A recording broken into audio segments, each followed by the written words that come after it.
What's up, everybody? Let's go. Welcome into fucking Derelict's. God damn it. Dude, did I just have a stroke? Did you just about call it Dale Sports? I almost called it Dale Sports, dude. Holy shit. Happy Monday. It's definitely a fucking Monday. Clearly, we haven't been live in a minute. God damn. That was great. That was great. Oh, welcome into Derelict Sports, everybody. Clip that for me. Just clip that for me.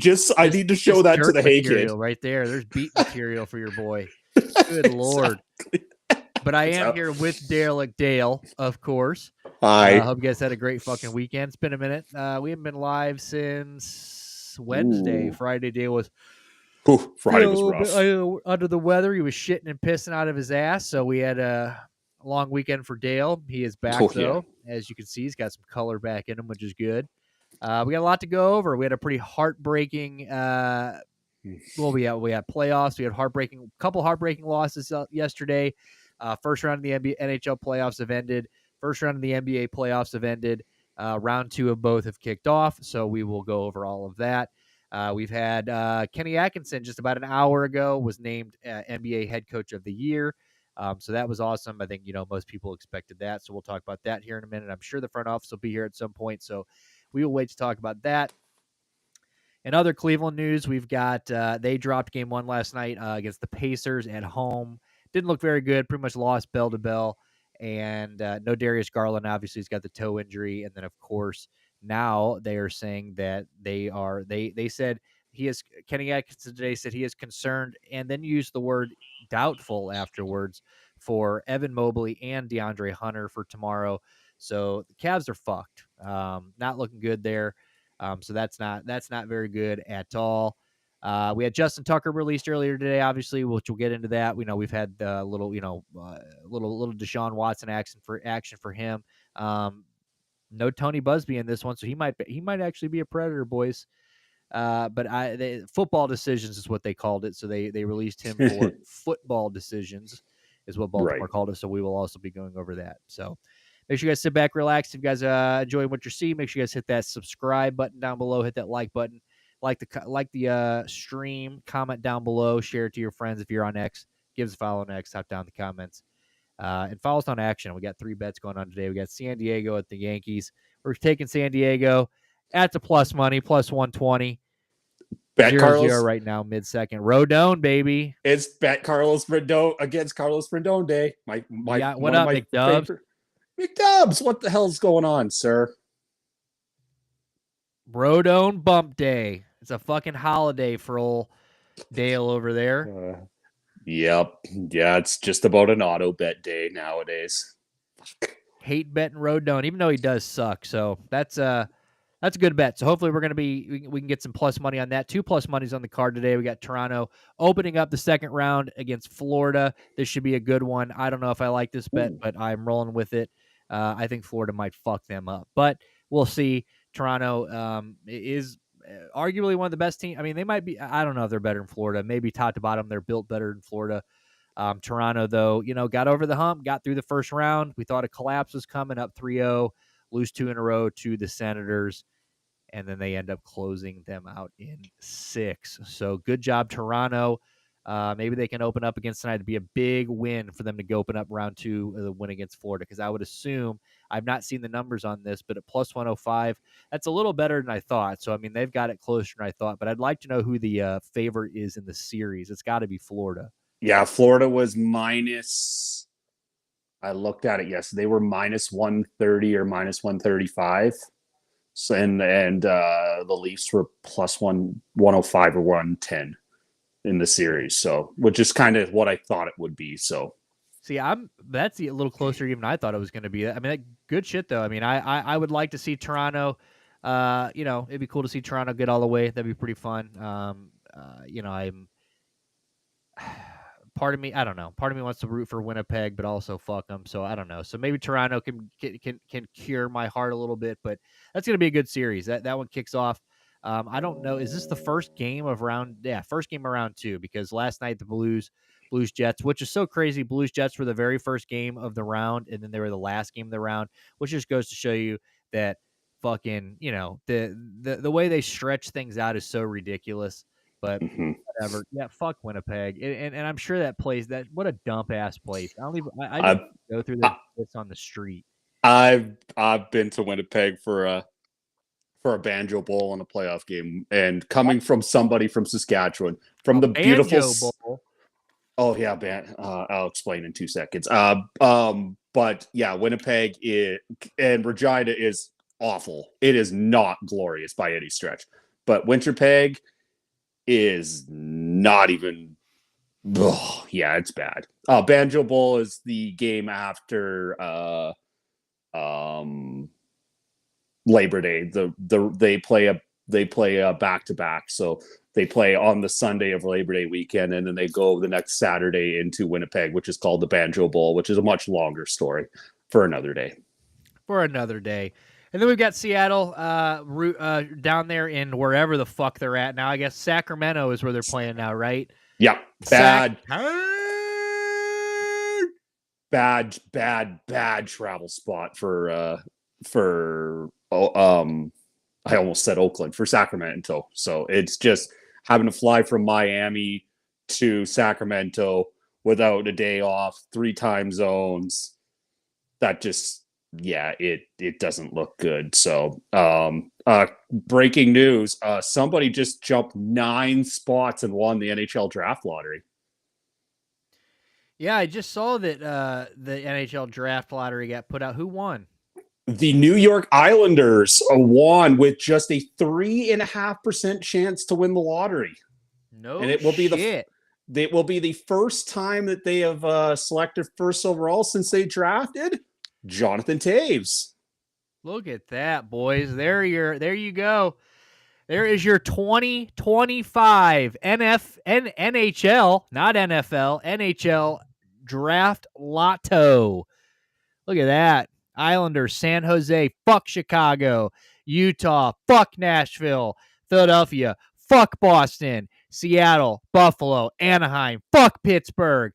New York, fuck Detroit. Columbus, Vancouver, and Montreal rounding it out, which it looks like they've got Calgary's pick. Wow. You don't see that often. Right. That's right. I forgot about that. Let's go, boys. So there you go. So they had the lowest odds, huh? The Islanders? One of the lowest, yeah. They year the Cavs won that back-to-back lottos in the NBA. Remember that? Oh right, yeah, I forgot about that. Dude, that's Jesus. So that is still sucked for a long time. Yeah, it doesn't mean anything, but a team that plays a shit ton of defense and struggles scoring is going to get the kid from Medicine Hat, McKenna, I believe his name is. That he's not like going to be Sidney Crosby generational, but there's a lot of buzz around him. Like he's leading that junior team to the WHL final right now, and it's not all, of course, but he scores some really pretty goals in junior hockey. So, well, let's fucking go, dude. Let's this should be good. I think the Blues won it. When the Blues? Is that a couple years ago? The Blues won it, I think. I don't know. I can't remember. Just poor. It's like poor San. Well, San Jose got first overall last year, so it's kind of almost like haha. But well, hell yeah. Well, that'll be good. Good for the Islanders. I don't mind the Islanders. Yeah, I'm okay with the Islanders. I have no in Chicago, dude. Like both those teams can jerk me. Chicago, I don't need to see Chicago get another one with him and Bedard. I mean, we don't. Soon Chicago is going to just be incredible again. Oh yeah, give them like 3 or 4 years, and they're going to be what Edmonton is right now. Possibly, they just need time and not fuck it up. That's the other tricky thing. Yeah, that's a big if. All right, well, while we're on hockey, I guess let's just roll right into the bitch. Okay, go rip the Band-Aid off, sir. This is so fucking brutal. Yeah, so I was just going to say, Dylan Holloway, speaking of, fucking being Edmonton Oilers, man, those two, not having him sucked. Mm-hmm. Let me tell you that. It was funny because my dad texted me and was like, it'd be nice to have him back for the second round. And then he goes, if we get there. That was when we were up 3-1 because he was starting to feel a little confident. So just brutal. Oh, come on, Dad. Make better Come on, Dad. choices. So here we go, dude. St. Louis Blues, Game 7. Look, and they shouldn't even have been there, so I'm okay with like it being ending. We should have lost. I'm okay with losing. It's the way we lost, which is bullshit. It's ridiculous. You know, the changing your the way you're playing hockey to turn it going full defense with 4 minutes left. Worst 6-on-5 team in hockey. They've let up more than anybody in hockey, 13 goals that way this year. It's fucking disgusting. I've never the year we won the Stanley Cup, it was the same thing. We were the worst playoff. We were the worst penalty kill team in the league. We just couldn't fucking or no, we were the worst. We had more shorthanded goals scored against us than anybody. We were almost bad on the power plays. And it was like we didn't. How do you worse with an extra guy? Doesn't make any goddamn sense. And then now this year, if we go down 6-5, they pull the goalie. I mean, you might as well just fucking give him one. So it happened all year long, 13 times to be exact, which is fucking crazy for that to That's happen. wild. And then, comes in and bites us in the ass last night. Blues just completely handling that game. Every single game of this series, they won basically 2 periods of, like McDubb said in the comments, just maybe not out hitting, but out, they got out hit most games, but their physicality, they were landing big boy hits on the boys. Hellebuck started game 7 like like the creeps, the fucking gyps had followed him back to Winnipeg. And then he puts together a really good second half of the game. I don't know, it just fell apart. And it was when Pavel Buchnevich turned around and fired that fucking puck down the ice instead of trying to fire, instead of passing it to Kyrou or Robert Thomas, whoever it was up front, and they're just trying to dump it and ice it and ice it and ice it, and let's just cut 5 seconds off here and there. That doesn't do anything. Possess the puck, fire it down. I don't know. It was just a bullshit defensive. It was just a let's take our foot off the gas and let's just try to hold the lead type of style, and it didn't fucking work, and it sucks. So 2 what was it? 2 goals in the last 2 minutes. So just absolutely brutal. The last one with 2.5 seconds left. Just absolutely brutal. Pretty sure Justin Falk was out there for that goal. Like, St. Louis played the almost perfect first period in game 7 on the road. They scored in the first minute and took that white hot, and I'm using the pun literally, that white hot crowd out.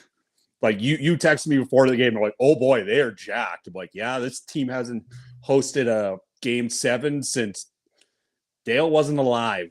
It was 1977, and it wasn't in the NHL. It was in the A or the AW or the NHA, the National Hockey League. Yeah, so what's up, Unders? Yeah, and you know what? I found out today that they don't even average a sellout at their stadium, so they should be better. Fuck them. They don't deserve that. There's rumblings that they're in trouble. Like the talk, everybody talks about like when Phoenix was moving. Winnipeg is in very close to being in that category again because they can't sell that place out. And they have yesterday 20,000 redneck inbred fucks sat in that stadium, acted like they knew what hockey was for fucking 3 periods, and somehow fucking pull it off. It's just ridiculous. And a redhead scored against us, which made it even worse, dude. Just the absolute worst 2 minutes of hockey you could watch. I didn't feel good the entire time. And I don't know. Like I said, I'm okay with losing game 7, but that was just fucking. And I'm sitting here thinking about it, and I can't even like have a conversation about this because it's just pissing me off. It just makes me sick. It makes me absolutely sick. And it makes me feel a little bit better that the Avalanche fucked up the night before just as bad. Mikko Rantanen, which had with an absolute all-time performance. I mean, if anybody talk about an absolute fuck you performance, this guy, gets traded from the Avalanche, and then they're down 2-0 going into the third period, and Rantanen scores a hat trick and an assist in the third period. to win. I mean, absolute stud. But other than that, this is brutal. I mean, it's brutal. 2.5 seconds, and then you knew when they went to overtime. You go to double overtime, and like you knew when that happened, they weren't winning, and that was the worst part. And then it was like one overtime, you're sitting there, and it's like, can we just get this over with? And then 2 overtime, damn near 3 overtimes. I mean, we were 5 minutes left, 4 minutes left in the second overtime. So, we damn near saw a third overtime. Absolute classic of a game. I mean, it's a good game. If you're not a fan of either team, you enjoyed it for sure. I think I said that. I can't remember if I said this to you. I'm pretty sure I said this to you, but it's like game sevens are amazing unless you're a fan of the team in game 7. Then it's fucking awful because you are having to live and die by every check, by every pinch, by every. They go and make a bad change, and it's a 2-on-1 the other way. Like it's just. I do have to. I'll tell you what I did feel last night though for the first time as a Blues fan. I sat there last night after everything that he's done for us and everything we've gone through, the ups and downs I've had with this guy. There was a point last night where even though he ended up losing the game, I'm gonna. This might be a bold statement, but I'm telling you right now, I actually don't know if there's a better all around goalie in the league than Jordan Binnington. I really don't think there is. I really don't. Like I don't think there is. When you're talking about like, if I could pick one goalie to play my closeout game in the league, there's not a single guy. That guy is so like last night. None of those goals were on him. They were all defensive letdown. He is an absolute. I mean, going into that game, he had stopped like 61 of 63 shots in game 7s. 4 Nations guys. I mean, like, sure, when he's bad, he is awful. But I'm talking about a guy like there was a time last night I'm watching him and we were up 3-1, which again we ended up losing. But I'm like, it feels nice to have a guy back there that in reality, like I'm trying to think of a guy that I would replace him with right now in this moment. And there isn't one. There is not one because even Connor Hellebuck, I mean, he straight up might not be Team USA goalie next year because he's fucking a nutcase. Okay. He is a head case. I mean, he might still be the guy, but the guy can't play in big games on the road. Just can't. Has never been able to. He has a losing record in every facet. He sucks on the road since the beginning, and it just got worse this year. And like, sure, I don't need a guy that's just going to stay. Jordan Binnington. You go back to the Boston game, like. But when I went to the game Sunday, like we got destroyed in the first period. He made like 20 saves in the first period, and then we took over and won 5-1 or whatever. But like, there's those periods where like we just look like shit. Game 7 in Boston, we open up the period and he has to stand on his head, ends up winning the game. But it was like really the first time that I think like, because there's been times in my Blues fandom where I have absolutely hated Jordan Binnington, wanted him to get the fuck out of here. Couldn't stand looking at him anymore. But when it comes down to it, like, I don't think there's anybody that I want in there. Like, I'm trying to think even right now. Like, I can't think of one goalie that I would rather have in there in a game 7. They're just Vasilevsky is the only one that came to mind for me for Tampa. Like of the guys that right now, he would be the one that I would, and I'm not even trying to push back.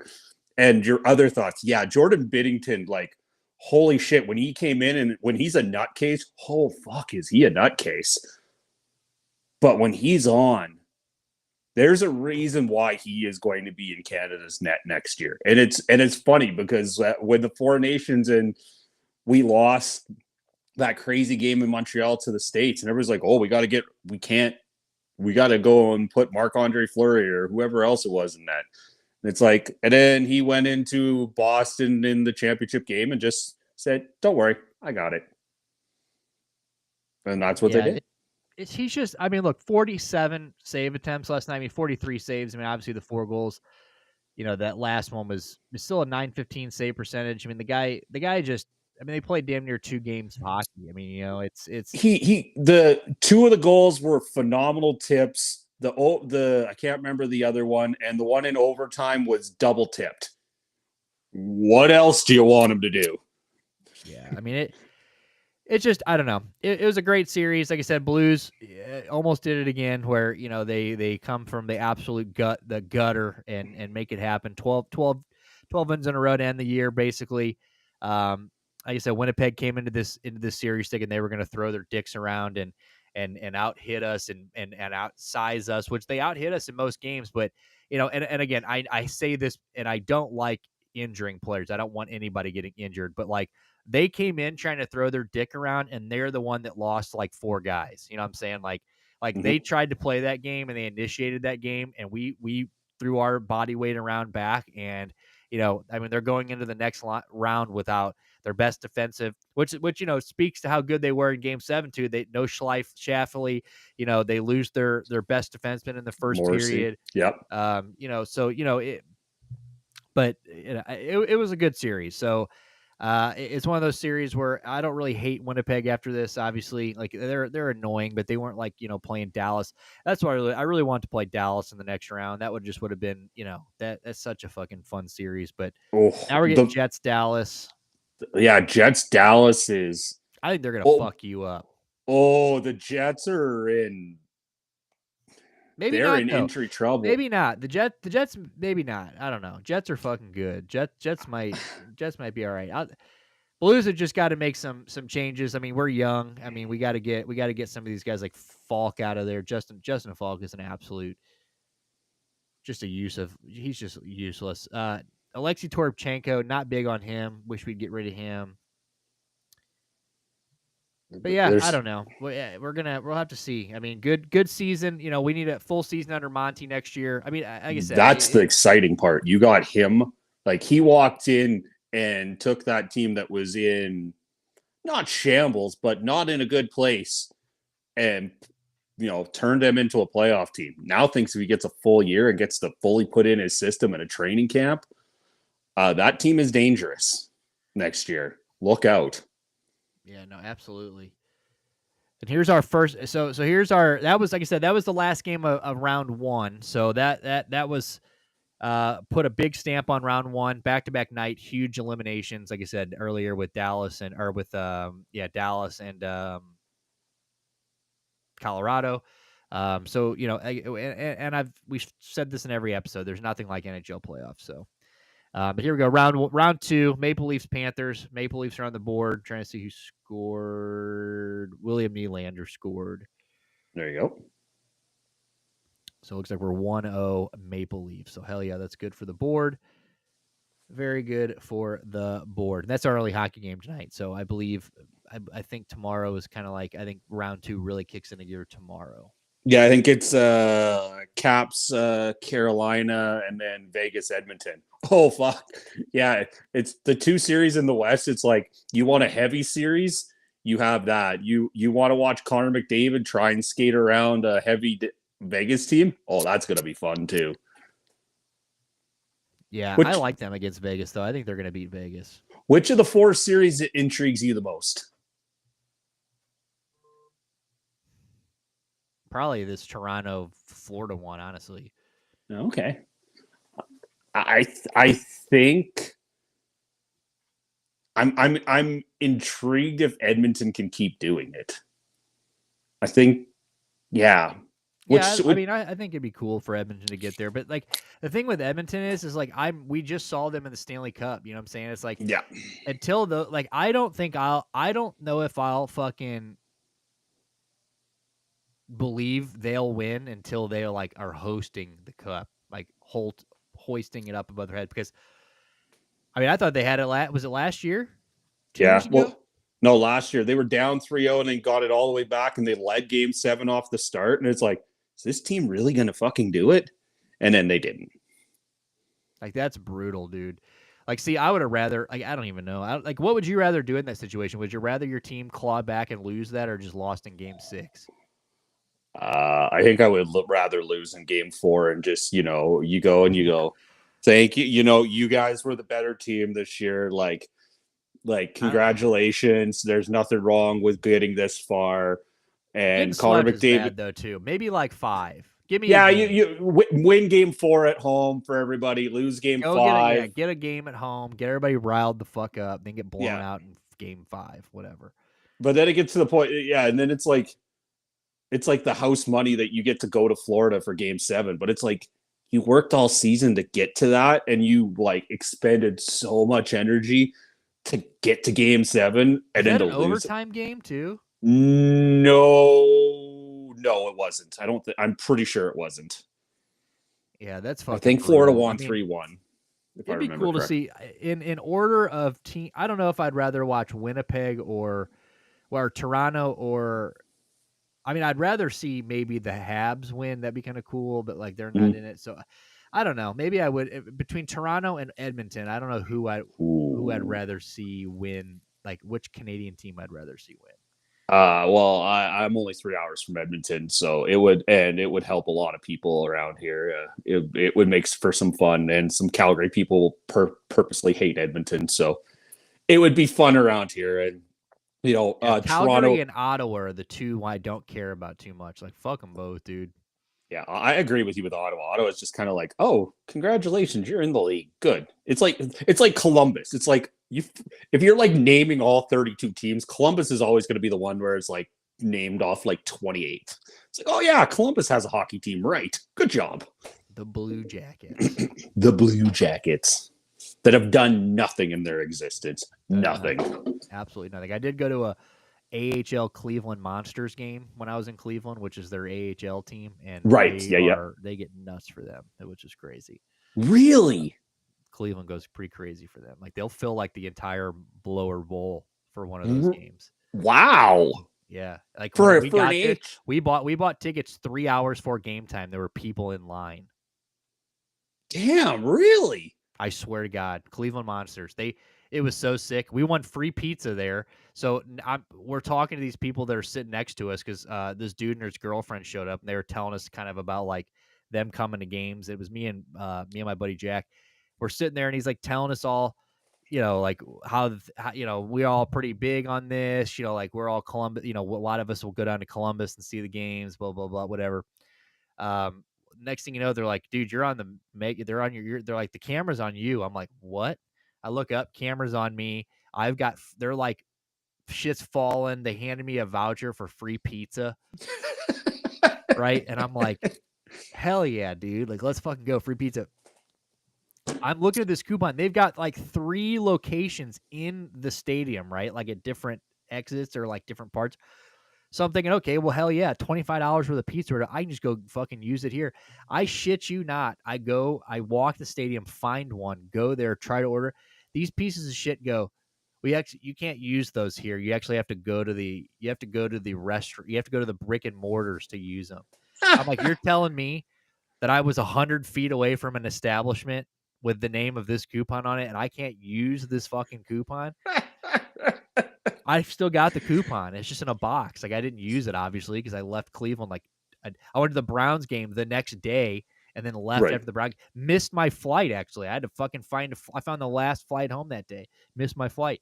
So it's like I don't have time to eat pizza. And then it was like the equivalent of like Little Caesars, which I assume I don't know if you know, but Little Caesars is like they're like the ball sack on the totem pole.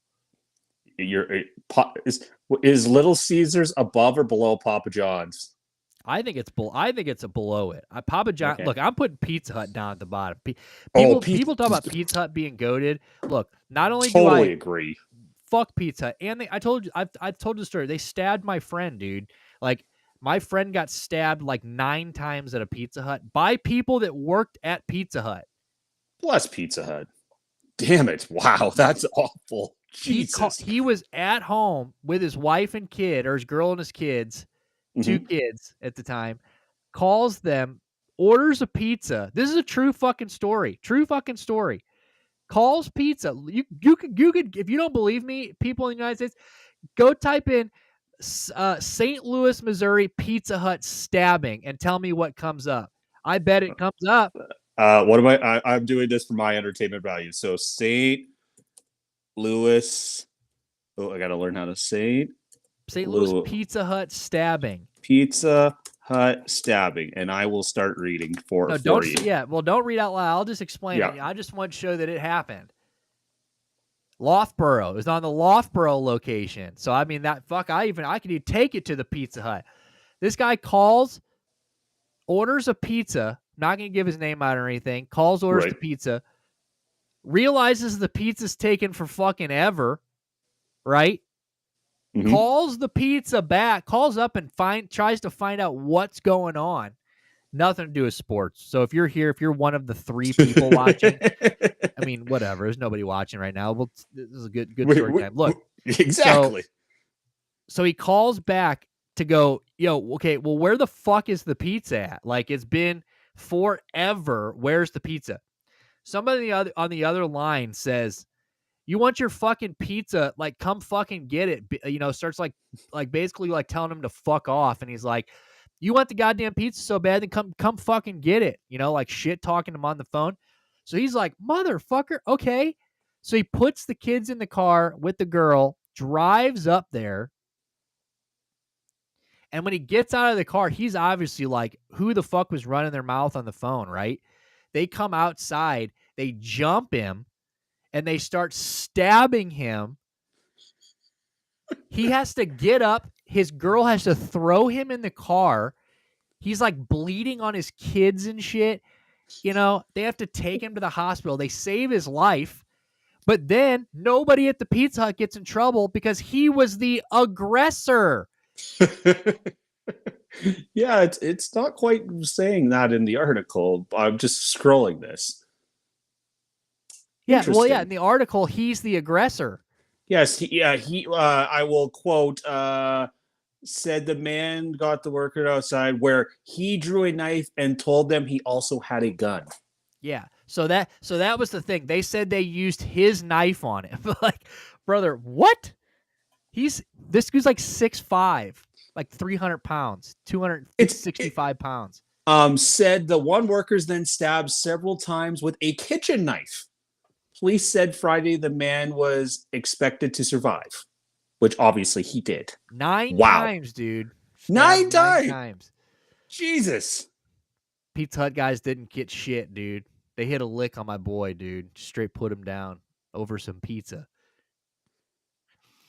So we don't eat Pizza Hut around here. Wow, no. When'd that happen? 2020? 2018, 19? March 6, 2020. It was the last update, so. Yeah. Fuck Pizza Hut, dude. Damn it, that's wild. Holy shit, that's wild. Yeah, dude, I used to one of my pretty good friends growing up. That's a second stabbing story for I can't get away from it. You are a stabby. I don't know if I want to come to your wedding anymore. Somebody's gonna fucking shank me. My stab leg has been brutal since I blew my back out. Since I got my back blown out by fucking 100 gorillas.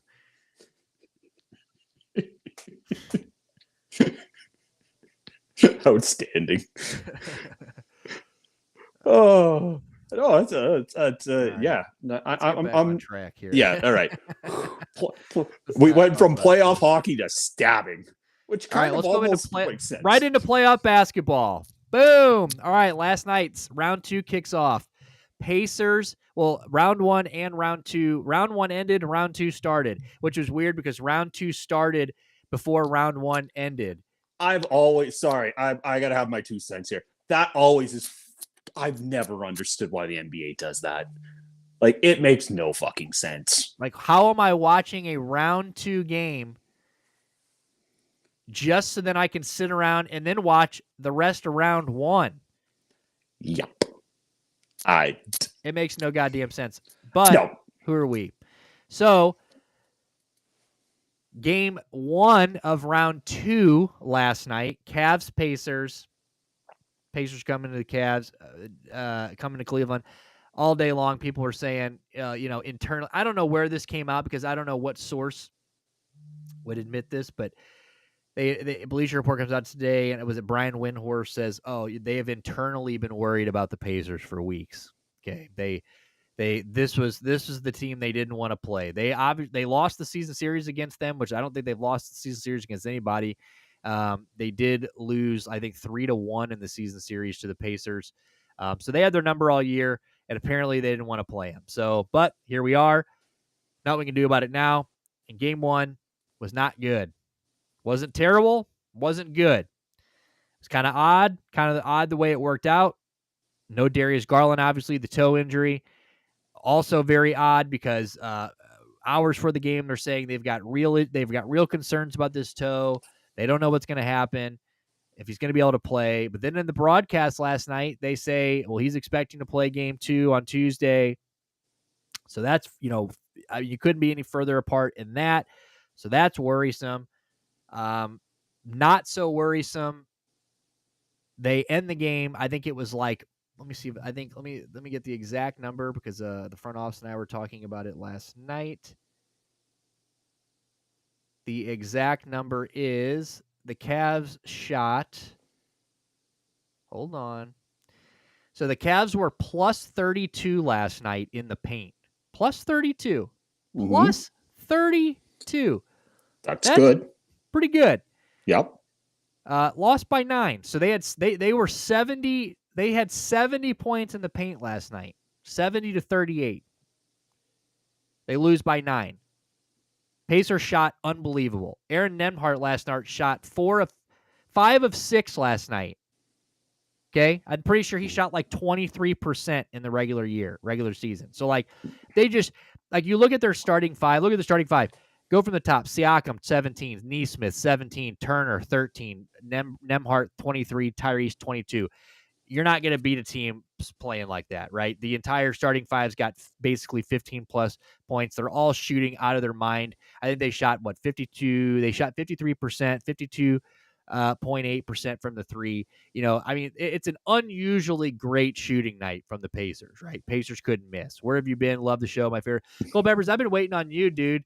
We've been waiting on you, and we miss you. We love you, and I want to coddle you, and I want to kiss you on your forehead. Your cock forehead. What? So an unusually great shooting night. So that makes me feel better. But now I don't feel good at all because we're down 2-1-0. Consistently down 10 throughout the game, right? I mean, it was like they couldn't, when a team's shooting that hot, it's hard to catch up. So they'd get within 4 or 5. At one point in the fourth quarter, they took the lead, which was incredible. They took the lead. You could see in the third quarter, first quarter they blew them out. Second, third quarter, Cavs led, at least in scoring. But they finally took the lead in the fourth quarter a little bit. Didn't last long. Thank you, Tanner. I bet you have a cooler shirt on. And then, they just couldn't get over the hump. They couldn't get there. William Nylander just scored a second goal, 2-0 Toronto. And so, that was worrisome. But now today, after even, doing the mental gymnastics to make myself feel better about it, reading the plus 32, which is good. Like I said, that's pretty dominating. I do think they got out-rebounded, though. Let me see the rebound. 36. So they had 43 rebounds as a team. 43 rebounds. Oh, did they same rebounds? Oh wow, same amount of rebounds last night. So, okay. So 7. Oh wow, they even had more offensive. So they struggled defensive rebounds wise. But so it made me feel good. Plus 32. But now we're hearing Evan Mobley. He did a little turnaround shot, landed on somebody's leg last night. They're saying he's got a little bit of an ankle sprain or something now. And then DeAndre Hunter, he got stuffed last night or tried to go up for a dunk and he got hit and he fell. And it's crazy. They actually reviewed it. No foul, which is crazy, but he dislocated his thumb apparently. So that's not good. And they use the words. He used the words doubtful later in the in while talking about this. So that's not very good. If we're without Darius Garland, Evan Mobley, and DeAndre Hunter, you might as well just wrap this series up in a bow. Send it back to Indianapolis. I mean, that's just going to be that. But maybe we get DG back and we can handle it. But or at least at the very least have one of those guys. But yeah, very concerning game last night. It just I know you didn't watch any of it. That's why I'm not really asking your opinion so much because I know you were locked in, as I was to Game 7. I was also locked into Game 7, but I was cross-eyed watching one and the other, and then they both lost. So just a terrible fucking day. Okay, so I'll ask you this question because you watched the game. So obviously the Pacers shot hot, and it was kind of one of those nights. Do you slough it off to a team that had 8-9 days off and you just kind of like, okay, well, it happens? Or are you like genuine? I feel you are genuinely concerned about this Yeah, I series. mean, this is a team that, like I said, not very. How many teams were 3-1 against the Cavs this year? Not many. Probably they've split against the Celtics. If I remember correct, that'd be the only other. And Yeah, I know them, they. maybe Orlando. You can tell me there might be a few like random teams that beat them here and there. The Bulls, I would bet the Bulls probably won the season series, honestly. But like, yeah, I mean, it's a team that has already had their number throughout the year when we're at full strength, and now we're not at full strength, and we've got big guy. I mean, Evan Mobley. We lose Evan Mobley, it's a fucking wrap. So that scares me. And but I also it's a little bit of that. I mean, it's a little bit of the other way too, where it's like I do think that the a little bit of a break probably could have done him good though too, because Donovan Mitchell was kind of beat up in the Miami series, so the rest can't hurt. But I also think that you just swept the Heat.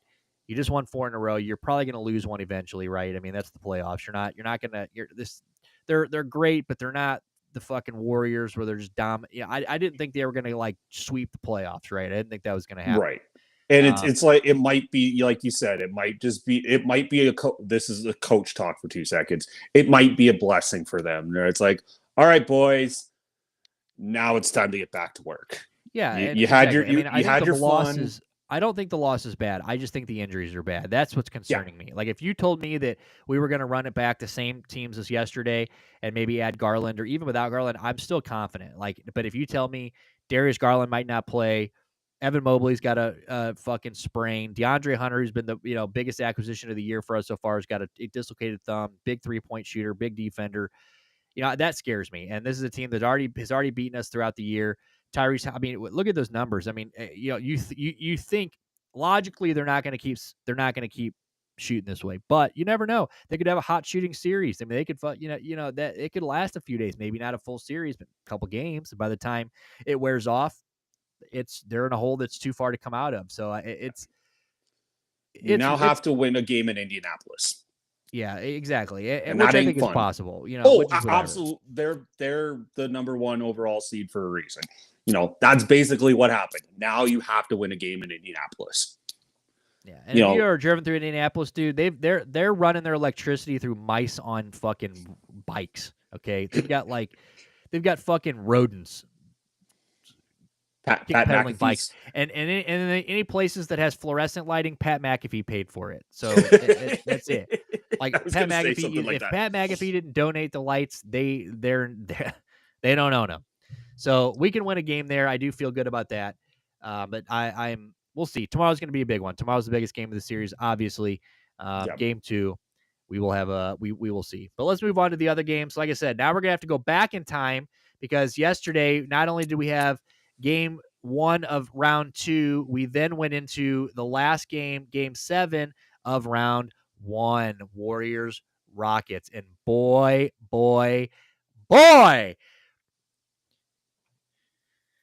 Jalen Green, boys. You want to talk about a discipline? Now, look, I'm not going to go super hard on him because he's young. It's like his first real big playoff series, right? And you're going against guys that, even if you think that Golden State or Houston's built better top to bottom, you're playing a team that's got all the championship experience, right? I mean, these guys, even if Jimmy's never won one, and he will never win one unless he rides Steph Curry to one. He's been there. He knows how to play in the playoffs, and he's a big time player. So Steph Curry was obviously Gary Payton. Who was it that balled out? Buddy Hield was the one that popped off last night. 9 for 11 from 3, 12 of 15 shooting, 33 points. Just an absolute god mode performance by him. And then you had Steph, who had 10, 22, 10, and 7. So an absolute, just a great performance by these guys. All the big guys showed up. Draymond Green, 16 points, 5 rebounds, 6 rebounds, 5 assists, 2 blocks. Everyone 20, 16, 20, 22, 33, and then the curly haired Pazinski guy, who fuck that kid. He had 9, which still isn't bad. 1 of 7 from 3 is not good, but everyone else shot pretty well, at least 40% from 3. So but it's a bad look. I mean, Houston, they come in, they get game 7 at home, and Jalen Green, right, is like the guy. Somebody said earlier in this before this season or before this series that, there's not any other younger player they would pick. If they had to pick a young player, there's nobody they'd pick with a skill set like Jalen Green.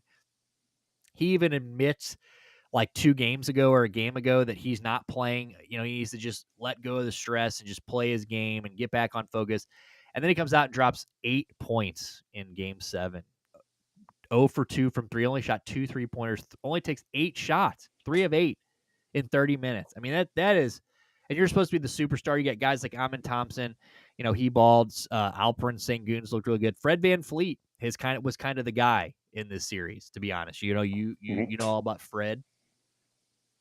Yeah, he definitely been through those playoff wars. Yeah, it's interesting that the Rockets were that young team that played defense, but like you told me I had to bet, I would have taken the Warriors last night.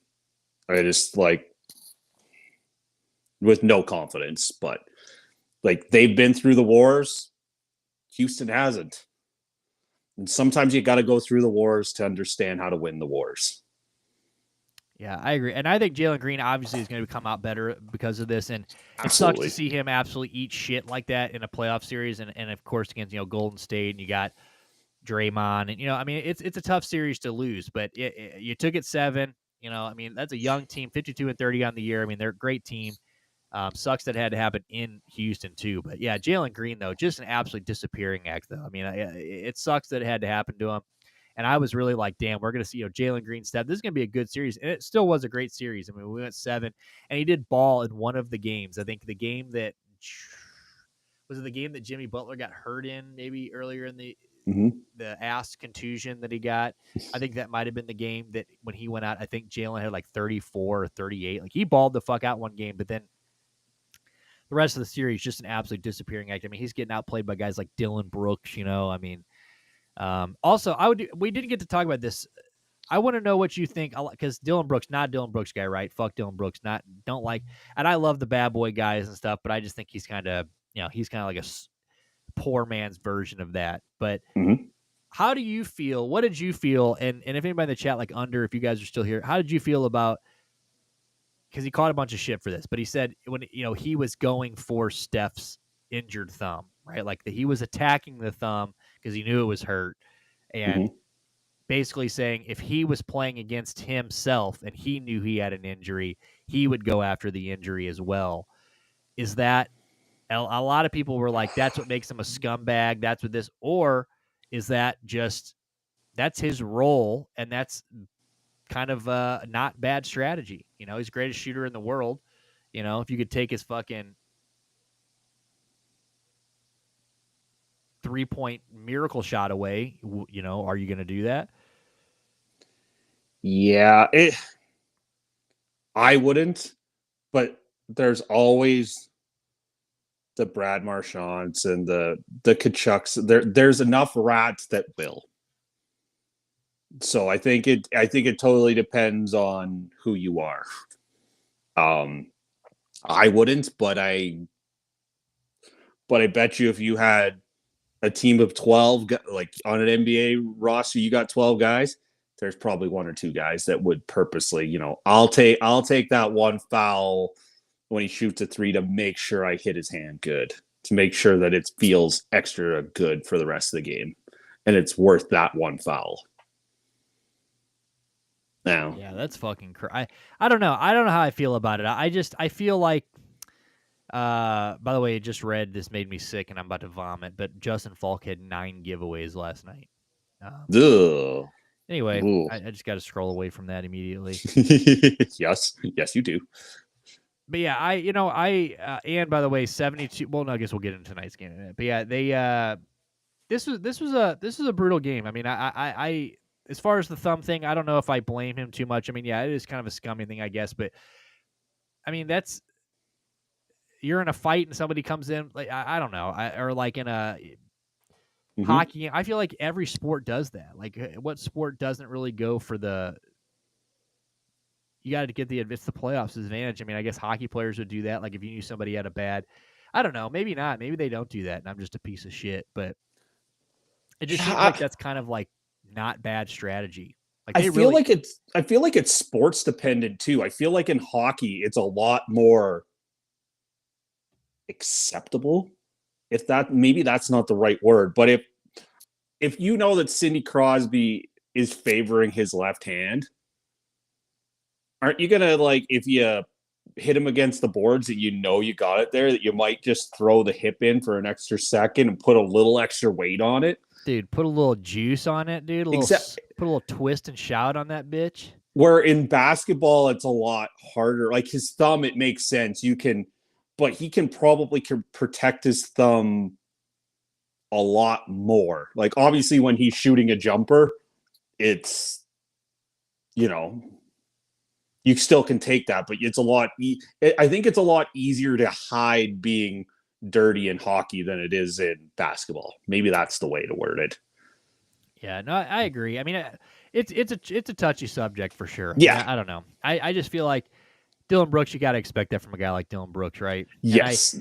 But my main takeaway though from this whole thing, like I said, I don't want to go super hard on Jalen Green. I'm not going to. I mean, like I said, the guy, great basketball player. I love watching him play basketball. It's a pathetic performance, and it sucks. It had to happen. I just think that what sticks out to me is the 8 shots. I mean, you're the superstar on this team. You can't take 8 shots. You know what I'm saying? Yeah. When you got guys like Amon Thompson taking 16, Sengun took 23 shots. I mean, Dylan Brooks took one more shot than you did. You know what I mean? Like that. There's not a night in an 82 game season. There probably should if you and Dylan Brooks both play 82 games, there probably isn't one single game that he should have more. Dylan Brooks should have more shot attempts than Jalen Green, like in 0 out of 82 games. Exactly. Totally normal in football. That's what I mean. Like the weak spot, like right, like if you know, that's what I was gonna say. Like you have a guy like a quarterback playing on a bad, he was playing on a bad foot. I mean, there's a reason that in hockey they'll just go lower body injury, Mm-hmm. lower body injury, upper body injury, or like or they're just real hush hush about it because they know like it might not be said out loud, but like it's natural instinct, dude. And I don't give a fuck anybody. You go in, even if they don't want to say it. If you go into a locker room full of players and any sport and you say Connor McDavid just came out that he's got a lower right leg injury and they actually specify what it was. Even if everybody in that locker room goes, "Oh, we're, that doesn't mean anything, blah blah blah, blah." There is a thought in at least 3/4 of that room's head that at least thought about it. Yeah. It meant something. It doesn't mean that they're all going to go and two-hand them, but it just might be one of those things that you pin them against the boards, and when you're supposed to have your knee in between their legs so they can't go anywhere, maybe you make sure that knee goes on the back of his knee, or That's what I'm saying, and I just feel like that is just normal. And again, football, like I said, there's reasons they don't want to tell you this. There's reasons that like the teams will get in players because they let a guy play through something, or like it's normal. So I do thought that I think it's more because it was Dylan Brooks, to be honest with you, but which is fine. Fuck Dylan Brooks. Player has a bad shoulder. You make sure they fall on that shoulder. You tackle. That's what I mean. I mean that's like let's just be real here. Okay, humans are savages. We're all fucking savages, and if you're in a game, especially in a game 7, and you've just been, you're in game 105 on a year, and you in hockey especially or basketball or whatever, and you're in a must-win game 7 at home, and you know that their superstar best shooter that's ever lived has a bad thumb, and you could maybe, prohibit him from shooting as much that night. If you don't think there's one guy in that room that goes, fuck that thumb. Yeah, that layup that you go and that normally wouldn't take the foul, but you make sure you take a swing and miss the ball and get his thumb. Yeah, absolutely. There's definitely somebody's gonna take that foul. I'm with you, bub. I agree. So that was the end of round 1. Game 7, though. So Golden State goes on to play the Timberwolves, which, if you remember, 2 years ago, Anthony Edwards was asked who he wants to play most in the playoff series, and he says Golden State because Draymond Green talks so much trash. So we are finally going to see a Draymond Green, Anthony Edwards, which I have to pull this post up because the man himself just posted this, tagged him in it. Mm-hmm. Look at this. I can't see because everything's black on my screen, but that's okay.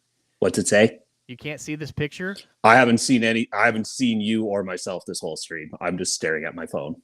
Wow. Well, it's a picture of Randy Orton. He posted it.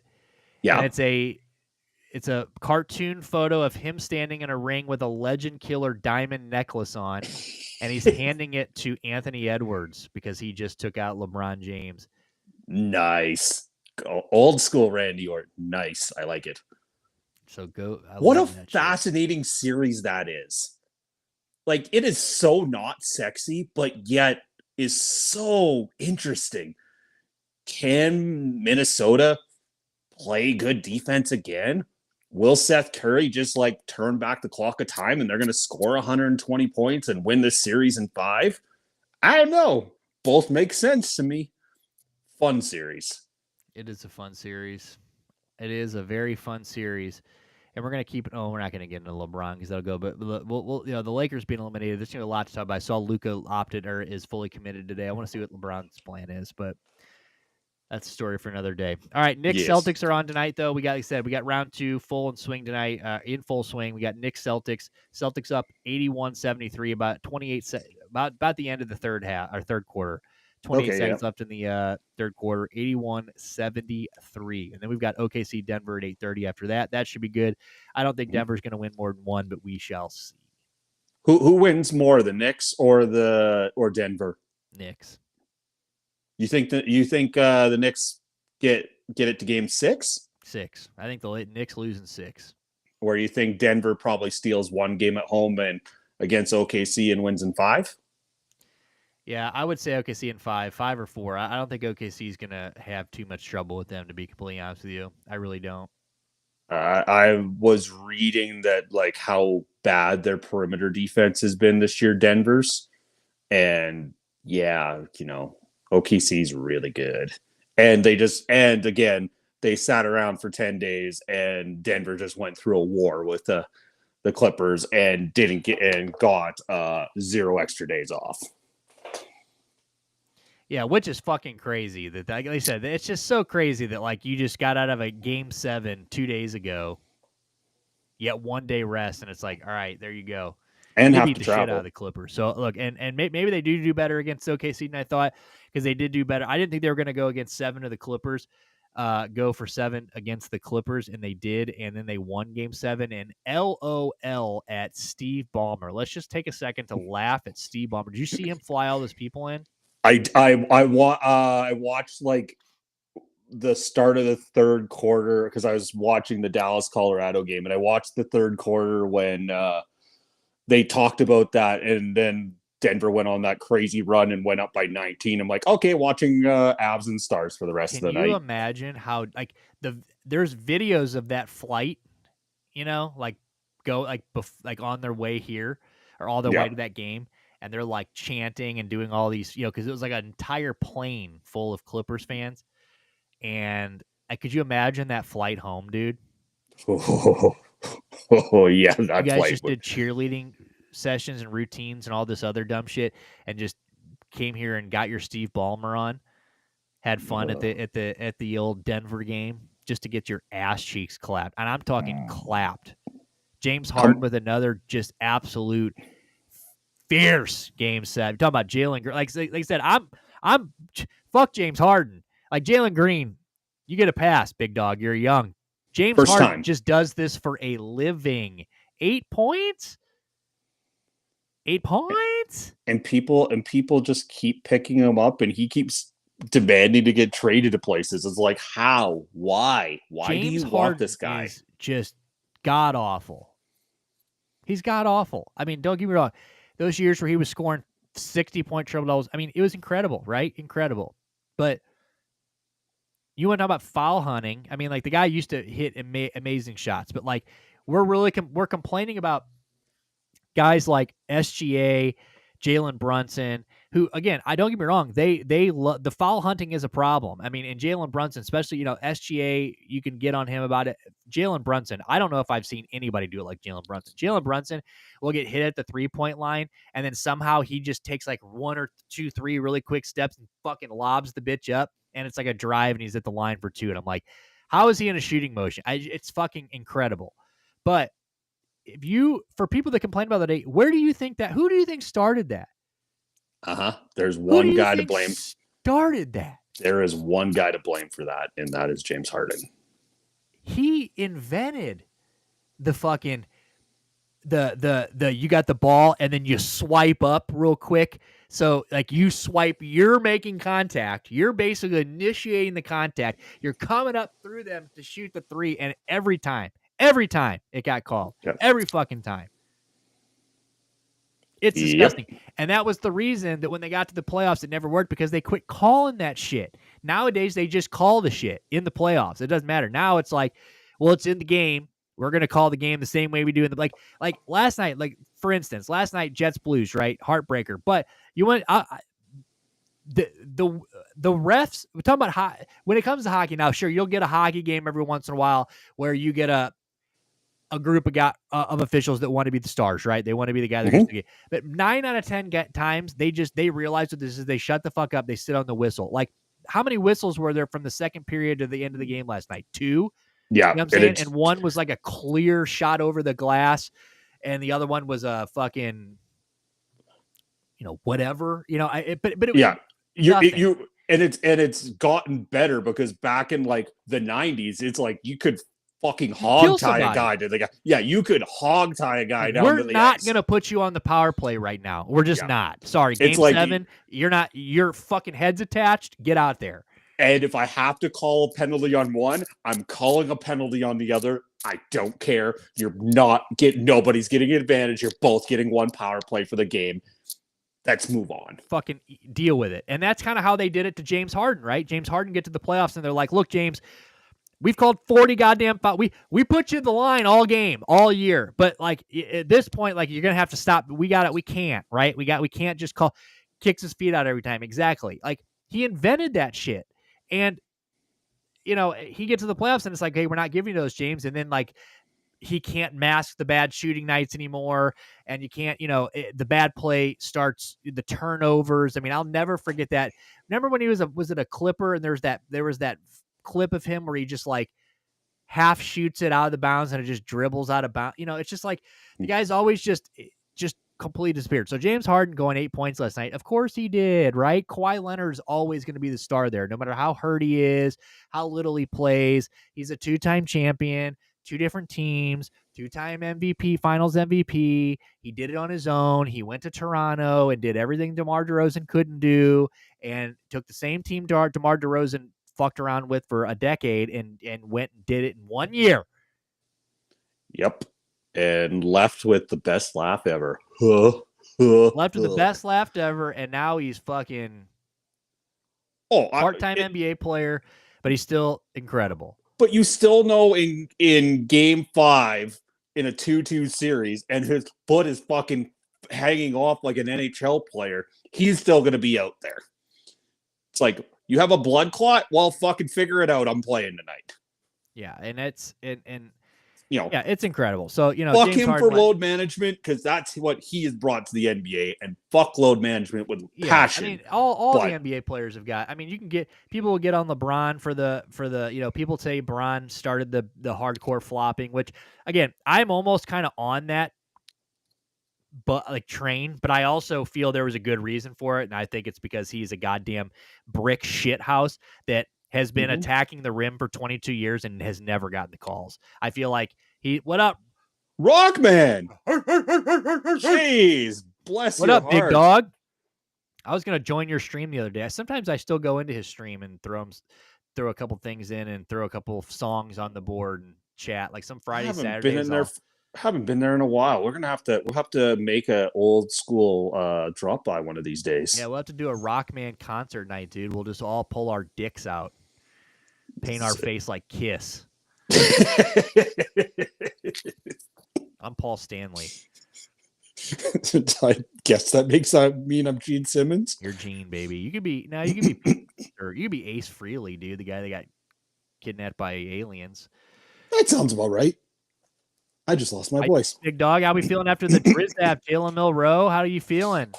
Oh yeah. He's our resident Seahawks fan. That is correct.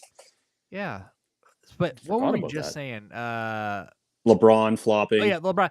Look, Brick Shithouse. He's been fucking charging the guy's never gotten a call in his life, right? Ever. Like the guy is. He is. The refs have always done the. Well, it doesn't look like he got fouled because he's such a big motherfucker, and then he's never gonna. Then of course he started. And did they get a little ridiculous? Yes. I mean, don't get me wrong. I get a little second embarrassment when I watch LeBron, like when he did the no call a couple years ago and he fell on the ground and he's slapping the ground. Like that sucks, but whatever. I got a synth now. Holy shit! So we're doing yes songs. We're doing a little roundabout. Well, this sounds good. We doing Rush sets now. We're definitely gonna have to make an old school stop by Rockman drums. Everybody, I think Rockman needs a flute so we can do Jethro Tull songs. I just got the image in my head of Rockman just rocking a flute like precision. Dude, I want a fucking Jethro Tull cover. That's what I want. Let's fucking go. All right, well, let's move off of basketball. But before we do, like I said, I mentioned this earlier, didn't say it much, but I do want to give flowers to the man himself. Let's fucking go. Coach of the year. Let's go. I mean, the guy came in, took what JB built, took it the rest of the way, put a spin on it. This guy's great. So happy we fucking hired him. Like I said, coach of the year, defensive player of the year for Evan Mobley. Ty Jerome probably should have been 6th man of the year. Peyton Pritchard plays 3 times as many minutes. Whatever. It's that's whatever in the past. Yeah, coach of the year, dude. Shout out to Kenny Atkinson. First year in Cleveland, comes in, just absolute puts him on a tear. First 60 win team, our first 60 win season since like 07 or something. So shout out to the man. Did very well with the team he had.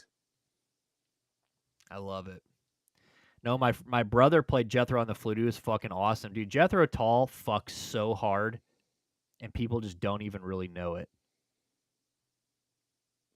I hate that you can't see anything because I got a cool video.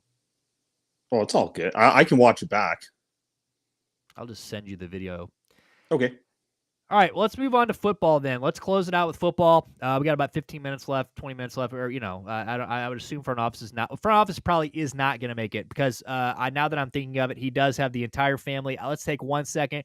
Ooh. He's got most of the fan members down in Clemson right now. Tomorrow, and we've talked about it in the past. Obviously, we were all about it when he got he did his dissertation, right? He's officially Dr. Pepper. He passed and everything. Well, tomorrow is the official, like a graduation, the pony nice. show, nice. He gets to walk across or whatever, gets to do the graduation. So he's got the family in town, grandma in town, mom in town, everybody in town. Nice. So Little Peppers. Yeah, I believe Little Peppers lives in Atlanta, so okay. He's about an hour drive, so he actually, like a lot of football Sundays, they'll get together on football Sundays. Oh, nice. Anytime they go out of town, like if it's not a family thing or like they're not gonna be, his brother will watch the dogs and stuff like that. So nice. Does little brother like you obviously have hung out with little brother before too, correct? Yeah, so me and front office are friends because our little brothers played sports together. Oh, okay. I didn't know how that's interesting. I didn't know how you guys met. I never asked. Cool. Yeah, so our brothers played football and some other, so they played a bunch of sports together, and we just through that became friends. So the more you know. Oh, so he's being paraded and getting his beautiful piece of paper and gets to celebrate that he's officially the doctor front office. Yes. Nice. I lost my tweet. All right. Found my tweet. So yeah, shout out to front office. He will not be here tonight. Probably won't be here rest of the week. I would assume his family's probably in town rest of the week. So probably just me and Sweetheart here rest of week.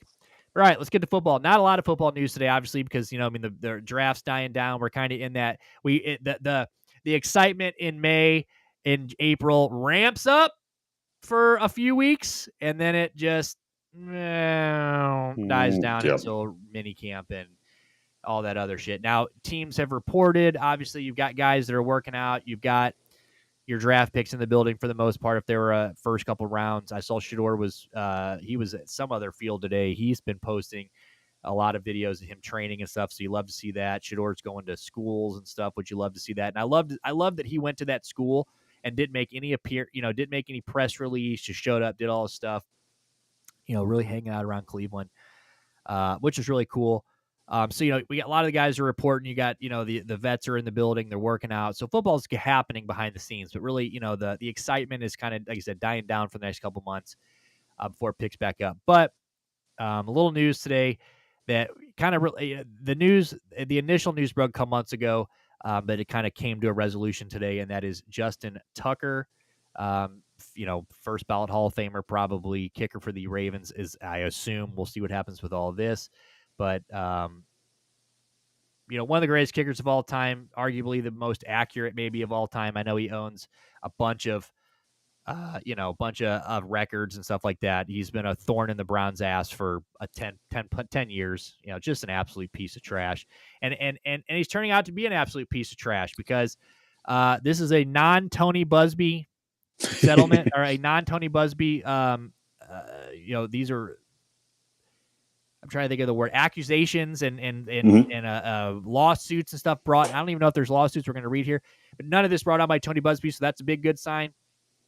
But same thing for Deshaun Watson, the massage therapist thing. 16 now. It says, so today he was released. They called it football decisions. And Schefter says he has now been accused of inappropriate behavior by 16 massage therapists from 8 different Baltimore spas and wellness centers.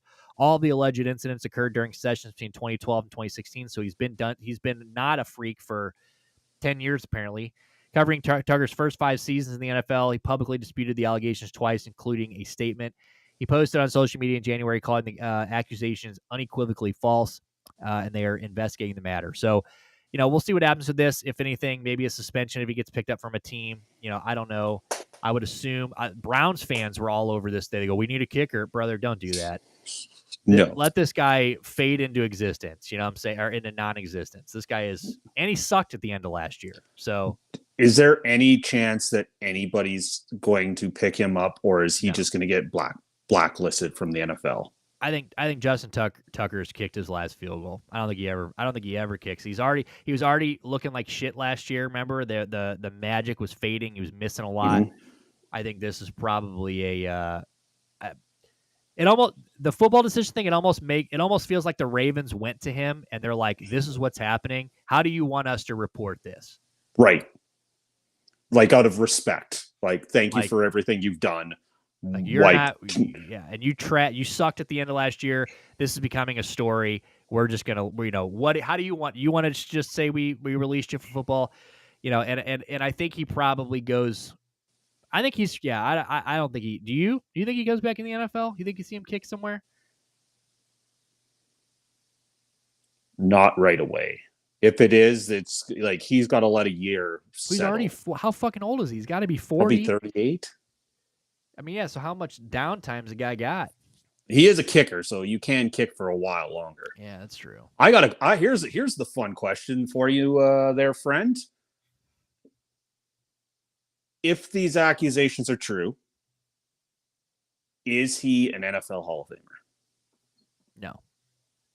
If the accusations are considered false and he is acquitted on it, he's he's the best kicker of all time. I mean, besides, he's like even with like maybe second. Maybe I would probably go, what's his name? Vinatieri might be one, maybe still. But, he's one of the top 5 best kickers of all time. He's definitely going in. I mean, he's incredible kicker. Just unfortunate to see this. But, yeah, if he gets found guilty of this, he's cooked for life, for sure. Yeah. Yeah, because they don't want to put that in there. Rockman Drum says, what the fuck is Cleveland doing trying to market at quarterback? No, I love it. Let's talk about it. That's actually where we're going. That's where we're going. That's where we're going. because here it is. You look. We're going to start off the QB conversation with this. Dillon Gabriel, this happened. This is a real video. I wish you could see this. I'm going to have to send it to you. No, I can hold up. I'm gonna put myself on YouTube on the quiet. Give me 1 second. Here, there we are. I will now watch my own stream. That's kind of weird. Dillon Gabriel. So who's that? Justin Tugger? Yeah. All right, I can watch this. I can now watch this. I might be behind, but I can hear. Right. So go ahead. So here's Dillon Gabriel, 3rd round pick, right? The surprising pick of the Browns, one of their now 4 quarterbacks, well, 5 if you count Deshaun Watson on the roster. This is him 1 day before the draft. Watch this. This is does Dillon Gabriel predict his own draft pick? So this is him calling to birds. Watch this. This is where all the boys would get together, at least in the neighborhood. Wanted to talk story or hang out. Check out the view. That bird back there. What are they saying? Cleveland Browns, 94. That's what he said.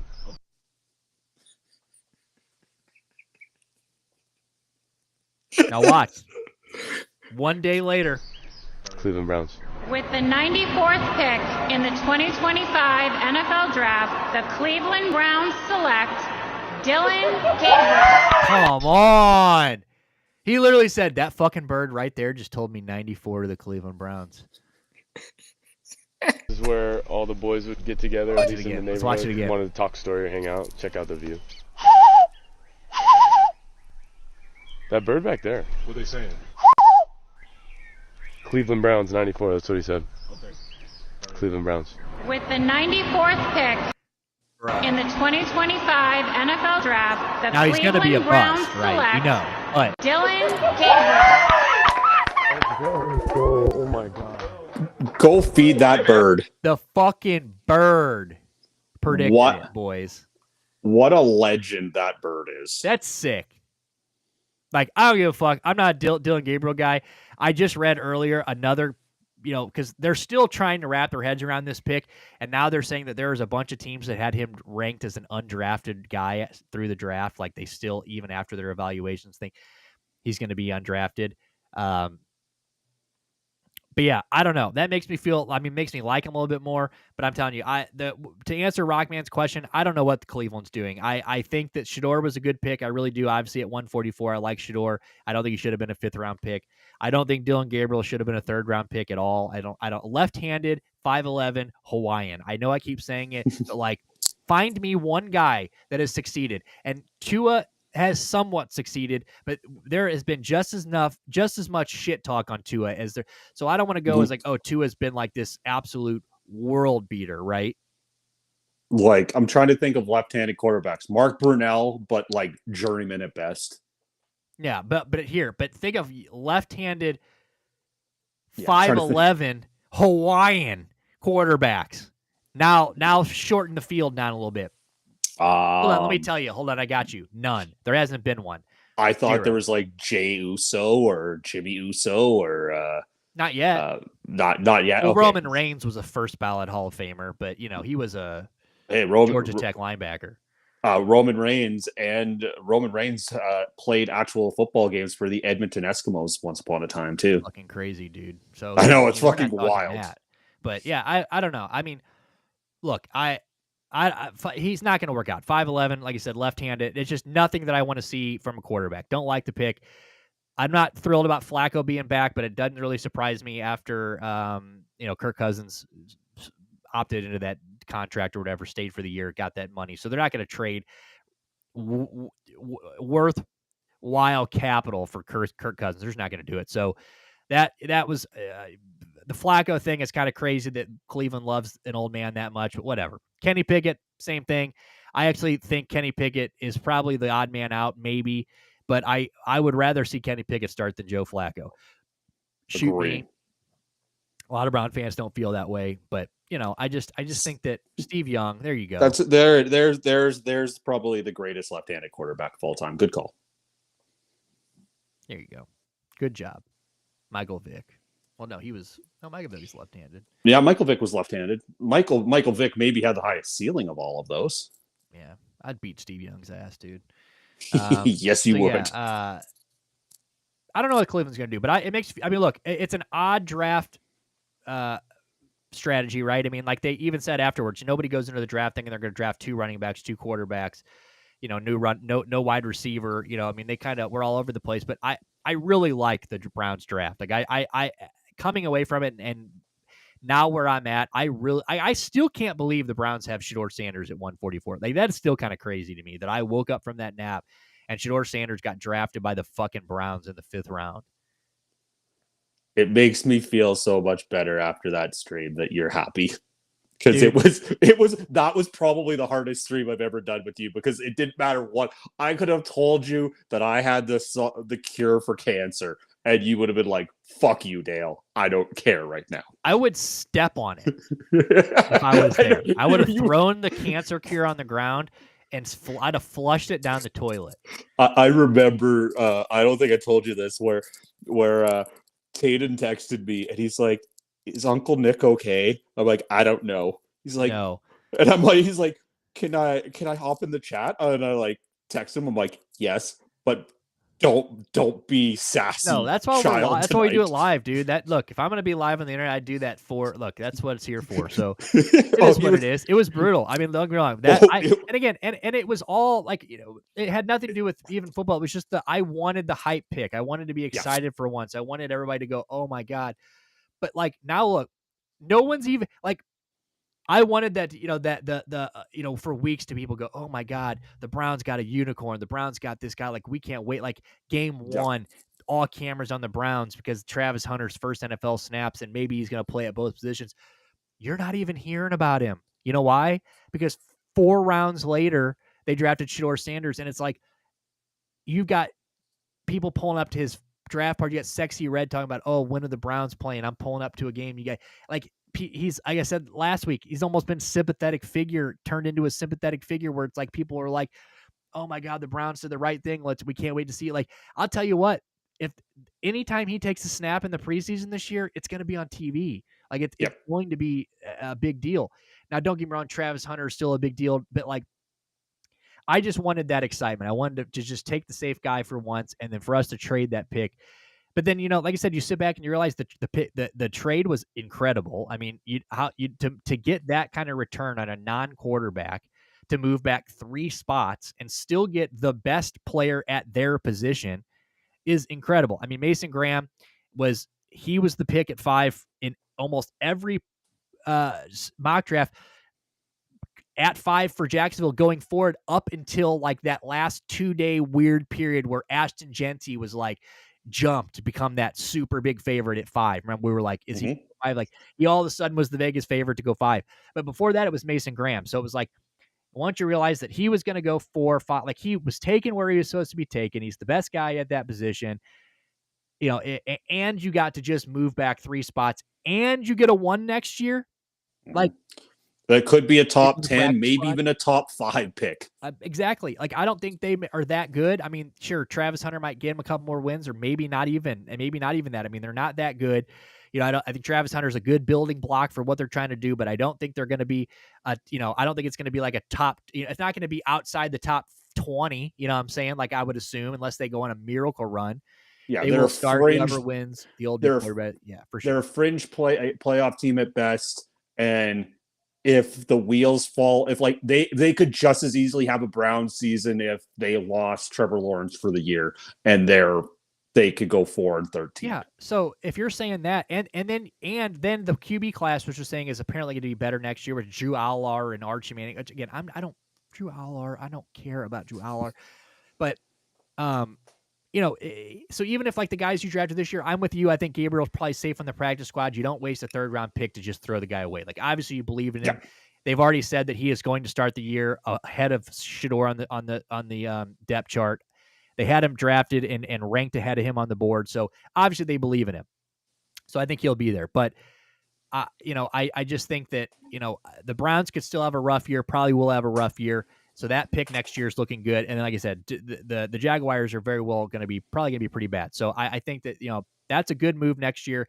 If, you could shed Flacco and pick, I mean, this time next year, they already didn't pick up Pickett's option. I'm pretty sure, Flacco will be gone.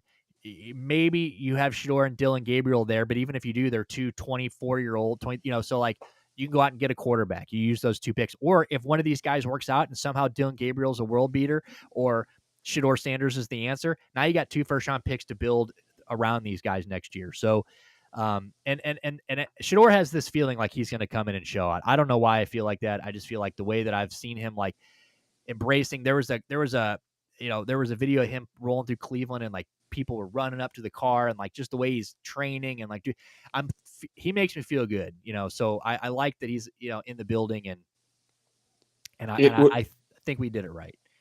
He was humbled in the best possible way, and this might be the best possible thing for him and his development. I'm with you. Fucking Rams scored Atlanta's first next year, dude. The Atlanta, that is the worst move of the first round. Was Atlanta trading for Michael Pierce Jr. to go back into the first round and giving up their first round next year for an edge rusher? Yeah, stupid, dude. When the Giants did it the pick before and got their quarterback of the future in their mind and give up their second and like a fifth. Huh? What? Yeah, never mind. I was not going to show this. I don't know if Tanner, I saw your boy Tyler Callahan nearly makes an amazing play. Unfortunately, leaves the game with broken arm. He almost made a catch. He hits it. His arm breaks. I mean, yeah, we're not going to show that. But and funny, 19 minutes ago from the Falcons are expecting a breakout season from Kyle Pitts. Okay. We've been waiting on that for how many years? I'm expecting Kyle Pitts to take a big jump is what their offensive coordinator says. Year 2 of understanding what we're trying to do offensively, all those things that continue to come with it. So expecting a lot of good things from Kyle, which I hope because he's one of my dynasty tight ends. But yeah, very, very stupid for them to move up like that. I don't know what the fuck they were doing. I had something else I was going to say too right after that, but that broken arm just made you go, huh? Oh yeah, no, the draft was fun. It was fun. It was hard to watch. It was hard to be on stream, but it was also entertaining to be on stream. So we'll definitely do it again. It will be a yearly tradition. Oh, it was fun. It was just more because you just didn't know what to, like I said, I desperately wanted to. Like I wanted the good thing to happen to see Happy Nick, but I also knew that the Browns could do Browns things and it could be really fucking bad. And I got the really fucking bad part. But we did good. It was fun. It is what it is. Oh yeah, I know what I was gonna say now. Really quick before we get out of here, I do want to I watched Theismann snap his leg live to you. That was gross. Yeah, that was fucked up. And I watched Alex Smith get hurt too, which was fucked up on the same field. I still remember the Willis McGahee one in the national championship game where his helmet, you can watch his knee dislocate and his like go from the back or front to the back of his leg. That's the one I always remember. That's fucking disgusting. Yeah. All right. So last thing I want to bring up real quick before we get out of here is the Abdul Carter thing. I assume have you seen what's going on with Abdul Carter with all the people that are like fucking, are we glitching real bad or is that just this kick stream looking like this? I am unsure. Fire it up. Anyway, so if we're glitching real bad, let us know, boys. Abdul Carter, so they've got, so it's not something you have to watch, but it's with his number, right? So he's trying to find a number. He wore 11, right, at Penn State. He's coming in. He asks Lawrence Taylor for his number. And Lawrence Taylor tells him straight up, get your own number. Like you're not, no, like you can't, you're not wearing my number. Get your own number. He then says, okay, well, maybe I'll wear the number 11, which was Phil Simms. Mm-hmm. Phil Simms says he doesn't have a problem with it, but he's going to have his family vote on it to see what they think. He gets outvoted. They tell him no. So now he has been told no by Lawrence Taylor and Phil Simms in the first week of being a New York Giant. And he's tweeted out, next year, I'm just going to be playing with a jersey with my last name and no number at this point. And then he said, all love. But still, funny that he's been a Giant for a week and a half. Oh. And he's straight up, Lawrence Taylor told him to get fucked. And then Phil Simms' family was like, no. So what do you think about that? Do you think are you surprised by that? Do you think he should have asking Lawrence Taylor kind of disrespectful? Or do you think, yeah, that's absolutely. what I feel. There's no way. Like Phil Simms, a little before my time, so I don't know how faux pas it is. But Lawrence Taylor, obviously still before my time. But I know Lawrence Taylor is one of the greatest edge rushers at all time and has main evented a WrestleMania, just throwing it in there. Throwing that out there. With Bam Bam Bigelow. What a fucking random... Anyway, sorry. Yeah, sorry. Off the point. But... like the Phil Simms one feels a little less like cringy, but like Lawrence Taylor, like one of the 5 best rush edges of all time, you're asking for his number? Like if you for the next 5 years just absolutely dominate, right? Like you're like Myles Garrett, TJ Watt, you turn into an absolute dog, and then you go, I would love to switch my number to 56, or like I'd love to play under. Like if they're like, he's the nastiest thing we've had since him, it's like, then maybe like you go and you're like, you get blessed with the number. But dude, before you even take an NFL snap, you're asking Lawrence Taylor to unretire his number. Like this, one of the scariest people of all time. I don't know. That's just crazy. So I don't know. I just thought it was interesting. I'm like, damn, like it's got to just kind of be embarrassing, or at least like feel like, damn, like I've been in this town for a week and none of all of the few legends that we have told me to get fucked. It just shows how out of touch this generation is, whereas like there's no respect. Get off my fucking lawn, Abdul. I feel like that. I feel like I'm starting. Turn down the music, Abdul. I have a little bit of like, since I'm in my 40s now, I feel like occasionally I have an older man take, but it's like come on, like he's one of the greatest. You're starting to act like Don. Yeah, I'm starting to act like Donnie. Yeah, I fucking seen Don last weekend too. Fucking the Silver Fox. Yeah, he's doing good. Fox, that sly bitch. Yeah, he was a sly bitch. Still is. But yeah, no, like I don't know. Like I just still is. Like I'm trying to think.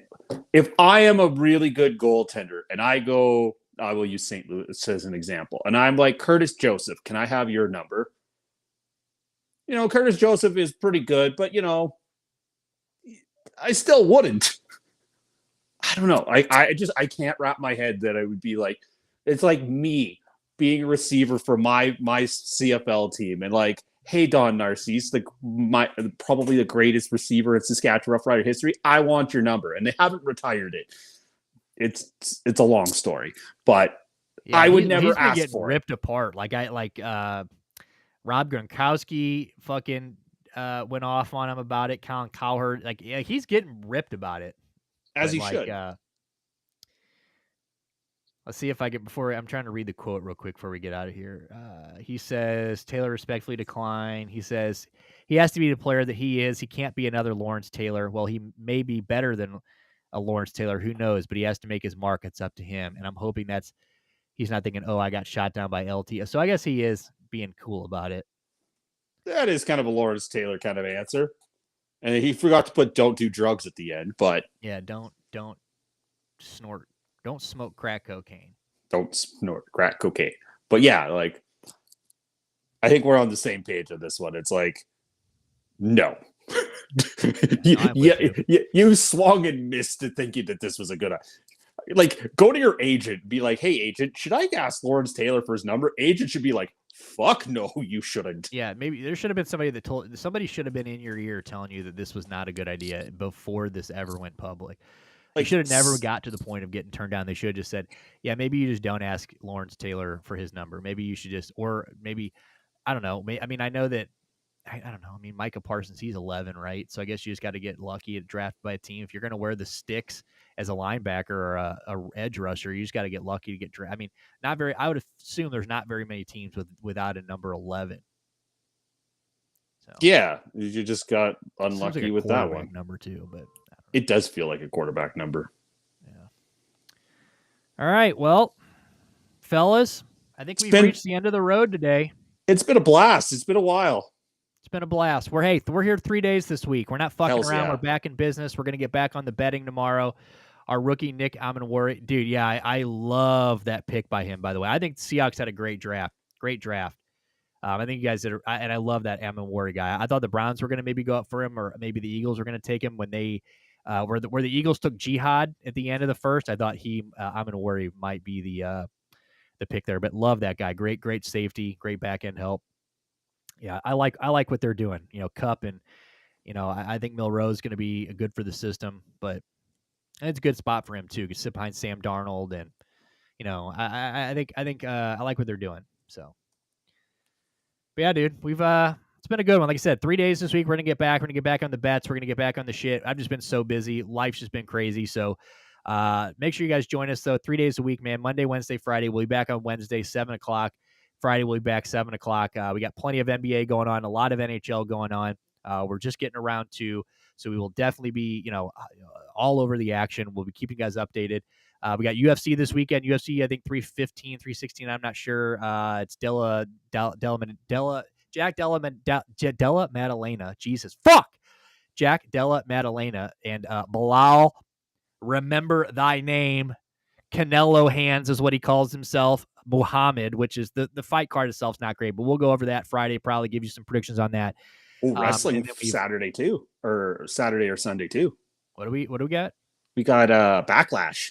Oh, that's this Saturday? I believe it's this Saturday. Oh, I'm going to that. So. Oh, yeah, because it's in. In St. Louis. Yeah, I've got my brother got 3 tickets. We're like right there in the we're really close too. So. Oh man, I'm gonna have to. Are you on hard cam side or do you know? I'll send you the pictures.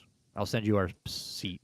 Nice. I'm just pulling up 25. Hey, good to see you too, Rockman, brother. Really good to see you. And, I will be in more of the Twitch streams. Don't forget, and I'll get him on Twitch, and we'll join you on Twitch. It is a Saturday, May 10th at the Enterprise Center in beautiful St. Louis, Missouri. So that's this Saturday, boys. So this Saturday I will be at Backlash. So there you go. Maybe I'll be posting on the story and be all over social media. So make sure you guys follow us on social media. Scan that QR code up top. Follow us on Instagram, Twitter. We're live on Twitter right now. Twitter and YouTube is where we're at. I think I even went live on Kick today because I said fuck it, and look at that. All we got was spam. But all you guys on Kick, if you're on Kick, join. You can get rid of your subscriptions. Go to YouTube, dude. Fuck Kick. But YouTube and Twitter, and get on Instagram. Like I said, we'll be posting all of our shit. We'll get all of our bets and all that stuff around there for free. Make sure you guys go to the Action Network. Follow us at Daily Derelict. We're giving you 3 to 5 times, 3 to 5 picks a day for free, 100%. As soon as we lock them in, they're all yours. But yeah, make sure you guys follow us on those, and we will see you guys on Wednesday right back here at 7 p.m. Central. Missed you all. Missed you all. Thanks for watching Derelict Sports. Kisses.